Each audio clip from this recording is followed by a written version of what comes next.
खुलुमबाय बड' लेटेस्ट आपडेटआव बयखौबो बरायबाय रादाबखौ फरायदों आं प्रमद खाख्लारिया।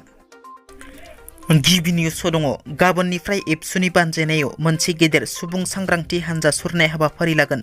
गुबुनारिया आयेन बेरेखायै हाबफैनायखौ होबथानाय, समाजारि जेंनाफोर जेरै ड्राग्स जानाय, जौ आरो फेग्रा मुवा लोंनाय, जुवा गेलेनाय बायदिखौ होबथानाय, उन्दै बैसोआव हाबा लानाय आरो मानसि लांखारनायखौ होबथानाय, दायना आरो खोमसि फोथायनायखौ फोसाबनाय, गुन गोनां सोलोंथाइ होनायनि सायाव गोनांथि होनाय, जोबथेसालियाव थानाय बारग' एनडिपिफोरखौ जोबथेसालिनिफ्राय उदां खालामनो बयबो बिबान लानानै खामानि मावनाय, the scheduled tribes and other traditional forest dwellers recognition of forest rights act 2006 खौ बाहायनाय, आदब आरो गुन गोनां सोलोंथाइनि गेजेरजों बर' हारिखौ जौगासार होनाय, बे थांखिफोरखौ लानानै एबसुआ आसाम नाङैनो मोनसे गेदेर सुबुं सांग्रांथि हानजा सुरनाय हाबाफारि लादों आरो बे हाबाफारिखौ गाबोननिफ्राय चिरां जिल्लानि रौमारि दालाय एबसुनिफ्राय जागायगोन।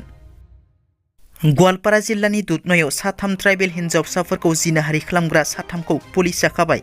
मिथिनो मोननाय बादिब्ला थांनाय 22 अक्ट'बर खालि जुनार आखुनि सुबुंफोरा आसाम मेघालय सीमा ओनसोलनि 14, 15 आरो 17 बोसोरनि साथाम गार' हारिनि हिन्जावसाफोरखौ फुस्लायना बेरायनो लांना दुधनयनि गंसे धाबायाव लांना जाग्रायाव निसा होना धाबानि खाथियाव थानाय गंसे न'आव लांना साथाम ट्राइबेल हिन्जावसाफोरखौ जिनाहारि खालामो आरो अखानायै 23 अक्ट'बर फुंनि समाव दुधनय सारियालियाव गारना गालाङो साथाम हिन्जावसाफोरखौ।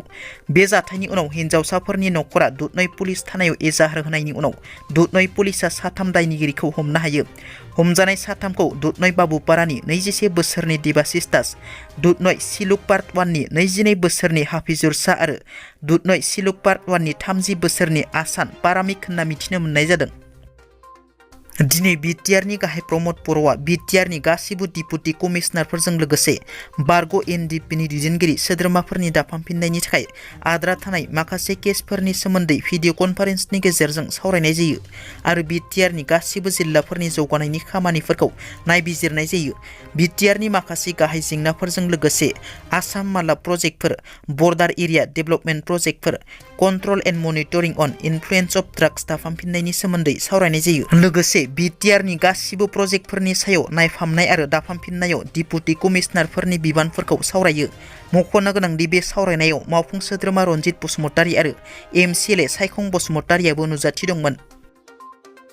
चिरां जिल्ला खुंथायनि लांगोनायाव थानाय पेरेड ग्राउन्डआव दिनै आसाम माइक्र' फाइनेन्स थुलुंगाखां आरो रेहाय बिथांखि 2021 मायथाइनि नैथि खोलोबनि गेजेरजों गासै सा 963 मुलाम्फागिरिफोरनि गेजेराव गासै सा 500 मुलाम्फागिरिफोरनो रांखान्थियारि अनसुंथाइनि चेकखौ गथायनानै होयो। बे हाबाफारियाव रायजो सभानि एमपि रोनग्रा नार्जारी, मन्त्रि इउजि ब्रह्म, चिरां जिल्ला बेंगिरि पि बिजया भास्कर रेड्डी बिथांमोना नुजाथिहैनानै मुलाम्फागिरिफोरनि रांखान्थियारि अनसुंथाइनि चेकखौ राननानै होयो। दिनैनि रादाबा एसेनोसै।